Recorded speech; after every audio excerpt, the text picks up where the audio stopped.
यहां से देखिए,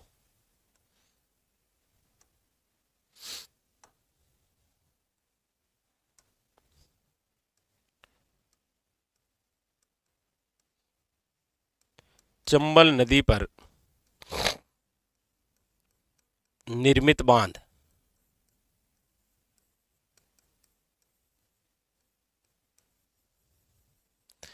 एक तो पहला ही क्वेश्चन होता है कि चंबल नदी पर कुल कितने बांध हैं। चंबल नदी पर कुल कितने बांध हैं? तो आप कहेंगे सर, चंबल नदी पर जो निर्मित बांध हैं उनकी संख्या है 4। चंबल नदी पर निर्मित बांध कितने हैं? आप कहेंगे सर, चंबल नदी पर जो निर्मित बांध हैं वो कितने हैं? टोटली 4। 4 बांध हैं, ठीक है।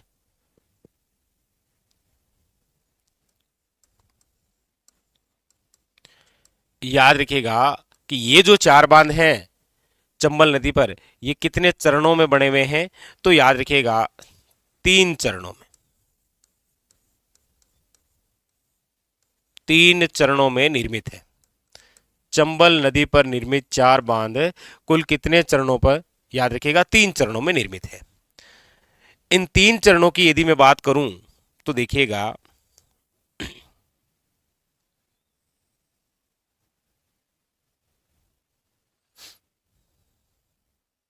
प्रथम चरण, द्वितीय चरण और तृतीय चरण। देखिए, प्रथम चरण, प्रथम चरण 1959 टू 60। प्रथम चरण में याद रखिएगा 2 बांध बने थे। कौन कौन सा? एक तो बना था, याद रखिएगा, गांधी सागर बांध,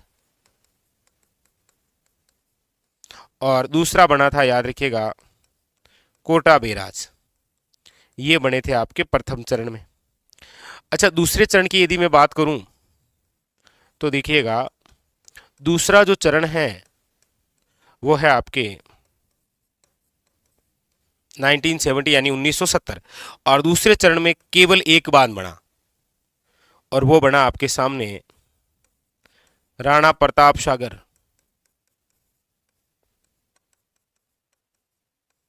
और फिर रहा आपके सामने तीसरा चरण, और तीसरा चरण रहा आपके सामने 1972, और इसमें भी एक बांध बना, और वो है आपके जवाहर सागर।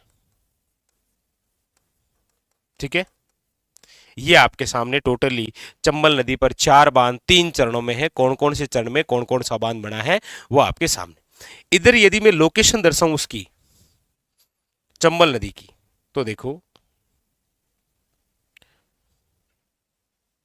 ये आपके सामने चंबल नदी। ठीक है, इस चंबल नदी पर कितने बांध हैं? तो आप कहेंगे सर, टोटली है आपके सामने 4 बांध। देखिए, एक तो बांध है यहां, ठीक है, दूसरा है आपके सामने यहां, तीसरा है आपके सामने यहां, और चौथा इसी के पास में है यहां। तो टोटली इस चंबल नदी पर कितने बांध बने हुए हैं? 4 बांध बने हुए हैं। अच्छा, 4 बांध कौन कौन से हैं? तो जैसा कि आपके सामने लिखा हुआ है कि सर, पहला जो बांध है इधर वो है गांधी सागर बांध। ठीक है, और गांधी सागर जो बांध है ये आपके कहां पर है? तो आप कहेंगे सर, मंदसौर। और मंदसौर कहां पर है? याद रखिएगा एमपी में। ठीक है, अच्छा, दूसरा जो बना वो है आपके सामने, याद रखिएगा, कोटा बैराज। और कोटा बैराज जो है ये कहां पर है? याद रखिएगा कोटा में। फिर जो नंबर 3 पर बना वो है आपके सामने राणा प्रताप सागर बांध। राणा प्रताप सागर बांध, ये राणा प्रताप सागर बांध कहां पर है? तो याद रखिएगा रावत भाटा। अच्छा, रावत भाटा चित्तौड़गढ़। और चौथा जो बांध बना वो है आपके सामने जवाहर सागर बांध। कौन सा है? जवाहर सागर बांध। तो ये चंबल नदी पर 4 बांध बने हुए। याद रखिएगा, ये तो चंबल नदी का है उद्गम, और ये चंबल नदी का है मोहाना। तो आपको पूछेगा पहला क्वेश्चन, ध्यान दीजिएगा, कि चंबल नदी पर निर्मित बांधों का उद्गम से मुहाने की ओर सही क्रम है, उद्गम से मुहाने की ओर सही क्रम है, तो आप कहेंगे गांधी सागर, राणा प्रताप सागर, जवाहर सागर और कोटा बैराज। या फिर आपको पूछेगा कि चंबल नदी पर निर्मित बांधों का मुहाने से उद्गम की ओर सही क्रम है, तो कोटा बैराज, जवाहर सागर, राणा प्रताप सागर और गांधी सागर। पूछेगा आपको कि चंबल नदी पर निर्मित बांधों का निर्माण के आधार पर सही क्रम है, तो पहला गांधी सागर, दूसरा कोटा बैराज, तीसरा राणा प्रताप सागर और चौथा हो जाएगा आपके सामने जवाहर सागर। ठीक है। अगला, चंबल नदी पर कुल कितने बांध हैं? 4। याद रखिएगा, इनमें से 3 हमारे राजस्थान में है, राणा प्रताप सागर, जवाहर सागर और कोटा बैराज।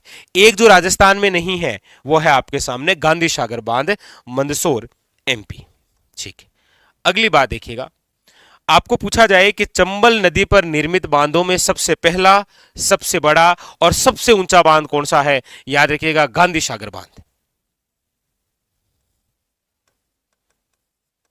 चंबल नदी पर निर्मित सबसे पहला, वे सबसे बड़ा, वे सबसे ऊंचा बांध है। और कितना ऊंचा है? तो 62 मीटर। ठीक है, ये याद रखिएगा। अच्छा, पूछा जाए आपको कि चंबल नदी पर निर्मित 4 बांधों में से ऐसा कौन सा बांध है जिससे सर्वाधिक विद्युत उत्पादन? तो याद रखिएगा, राणा प्रताप सागर, सर्वाधिक विद्युत उत्पादन। और कितनी? तो आप कहेंगे सर, यहां लिख लीजिएगा 172 मेगावाट। अगला आपको पूछा जाएगा कि चंबल नदी पर निर्मित वह बांध जो कि चंबल का पिकअप बांध कहलाता है, यानी कि चंबल नदी का पानी है वो कंट्रोल करता है, पिकअप। तो याद रखिएगा, जवाहर सागर बांध। इसे चंबल नदी का क्या कहा जाता है? याद रखिएगा, पिकअप बांध। आपको पूछा जाएगा ऐसा कौन सा बांध है जिसका निर्माण केवल सिंचाई सुविधा के लिए हुआ है? आप कहेंगे सर, कोटा बैराज। केवल केवल सिंचाई सुविधा कौन सा है? याद रखिएगा, कोटा बैराज। याद रखिएगा, गांधी सागर बांध से कुल कितनी मेगावाट है? 115 मेगावाट। जबकि जवाहर सागर से कितनी है? 99 मेगावाट। और कोटा बैराज तो है ही केवल किसके लिए? केवल सिंचाई सुविधा के लिए। अच्छा, इन बांधों की और भी बहुत सारी बातें हैं एग्जाम के लिए। क्या क्या है? आपको पूछा जाए कि भराव क्षमता की दृष्टि से सबसे बड़ा बांध कौन सा है? तो याद रखिएगा, राणा प्रताप सागर, भराव क्षमता की दृष्टि से सबसे बड़ा बांध। लेकिन आपको पूछा जाए राजस्थान में कि केचमेंट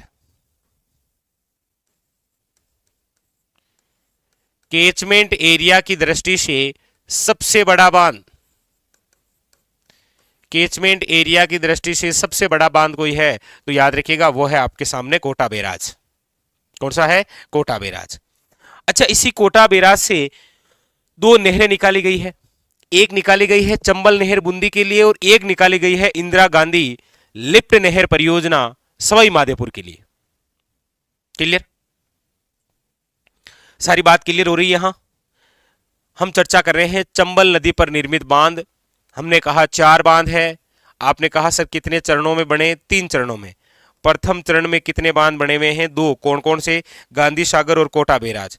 अच्छा, दूसरे चरण में कौन सा बांध बना हुआ है? राणा प्रताप सागर बांध। अच्छा, तीसरे चरण में कौन सा बांध बना हुआ है? याद रखिएगा, जवाहर सागर बांध। ये जो 4 बांध हैं, उद्गम से मुहाने की ओर क्या क्रम है? मुहाने से उद्गम की ओर क्या क्रम है? निर्माण के आधार पर इनका सही क्रम क्या है? अच्छा, विद्युत उत्पादन सर्वाधिक कौन करता है? अच्छा, सबसे ऊंचा कौन सा है? सर्वाधिक। अच्छा, भराव क्षमता की दृष्टि से सबसे बड़ा कौन सा है?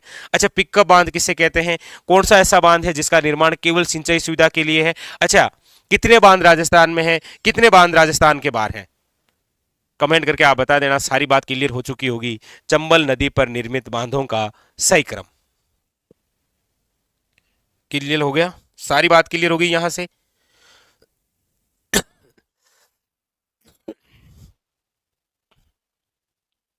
ये लो, इसके पास लेके आ जाता, ये लो, कंप्लीट। ये चंबल नदी और इस चंबल नदी पर निर्मित ये सारे बांध।